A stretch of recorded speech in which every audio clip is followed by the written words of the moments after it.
Jurors have been deliberating for at least several hours here today. I'm going to ask you, ladies and gentlemen of the jury, who's the foreperson? Juror number 5. And sir, did you arrive at verdicts? Yes, Your Honor. And you've completed the verdict forms in full? Yes. You brought back all the exhibits? Yes. All right. Then why don't you get the verdict forms? You have your opinion, Cindy. Yes. Okay. All right. Now, before I review these forms and read the verdicts, I want to review some procedural matters with you. Now, you've been instructed more than once that you're not to discuss this case with anyone. Once the verdicts have been read and you've been discharged as jurors, you're released from the prohibition against talking about this case. After you were discharged, you may discuss your verdict and your deliberations with others, but you're not required to do so. You must decide yourself whether or not you will discuss such matters. In any event, if you do so discuss these matters, you should be careful that any statement you make is complete and correct. And if they're to members of the media, remember your name and your statement may appear in print, although most reporters will respect your wish that your name not appear in print if you request. In the event you give a statement to the media, you should be cautious that the statement's absolutely correct. Now, as jurors, you've served as public officers of the court. When you're discharged, your services are completed and you have all the rights to privacy of private citizens. It's your decision and your decision alone whether to talk to the parties, the lawyers, the media, or anyone. It's improper and unethical for anyone to harass, entice, or exert improper influence on you for the purpose of getting you to talk about the case. Now, the court can no longer prohibit persons from attempting to talk to you about the case, but you are advised that no one has been directed by the court to talk to you. Should someone ask to talk to you now or later, the choice to talk or not is totally yours. Now, I also want to recognize counsel in their professional and capable presentation of this case.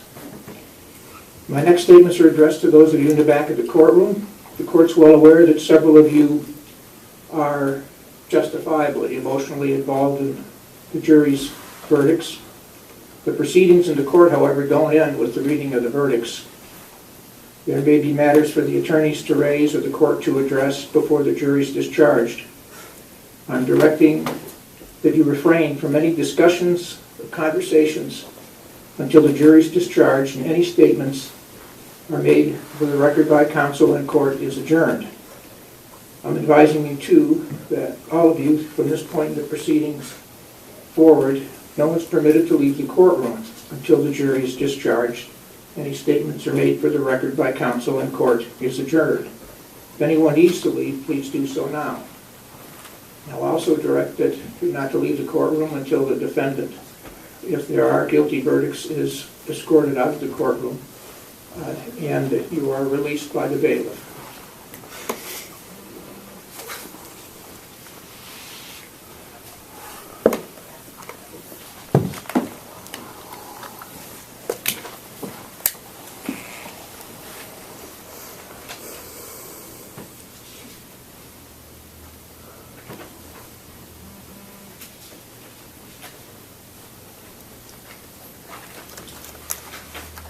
All right, the court's reviewed the verdict forms, and I note for the record that they've been signed by all 12 jurors together with the specification forms. And I'll now proceed to read the verdicts. The verdict on count 1, conspiracy to commit aggravated murder or murder. We, the jury, being duly impaneled and sworn and affirmed, find the defendant Joseph Rosebrook guilty of the offense of conspiracy to commit aggravated murder or murder as set forth in count 1 of the indictment, a first-degree felony. It appears to have been signed by all 12 jurors. Verdict form for count 2, the complicity to commit aggravated murder or the lesser included offense of complicity to commit murder. We, the jury, being duly impaneled and sworn and affirmed, find the defendant Joseph Rosebrook guilty of the offense of complicity to commit aggravated murder as charged in the indictment at count 2. an unclassified penalty. There's accordingly no verdict on the lesser included offense. The specification to count 2, with the jury being duly impaneled and sworn and affirmed, find the defendant Joseph Rosebrook or a person with whom he was complicit with respect to the specification attached to count 2 guilty, and that is signed by the 12 jurors. The verdict form for count 3, complicity to commit aggravated murder based on aggravated burglary, with the jury being duly impaneled and sworn and affirmed, find the defendant Joseph Rosebrook guilty of the offense of complicity to commit aggravated murder based on aggravated burglary, count 3 of the indictment, and unclassified felony.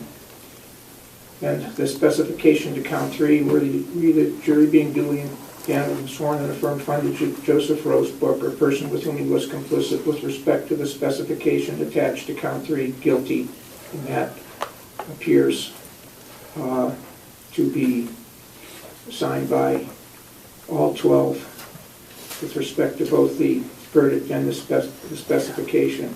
Count 4, the complicity to commit kidnapping with respect to Daniel Ott. With the jury being duly impaneled and sworn and affirmed, find the defendant Joseph Rosebrook guilty of the offense of complicity to commit kidnapping of Daniel Ott as charged at count 4 of the indictment of first-degree felony. And further, with respect to the specification, the jury being sworn and affirmed, find the defendant Joseph Rosebrook or person with whom he was complicit with respect to the specification attached to count 4 guilty. And those are verdicts that are signed by all 12 jurors.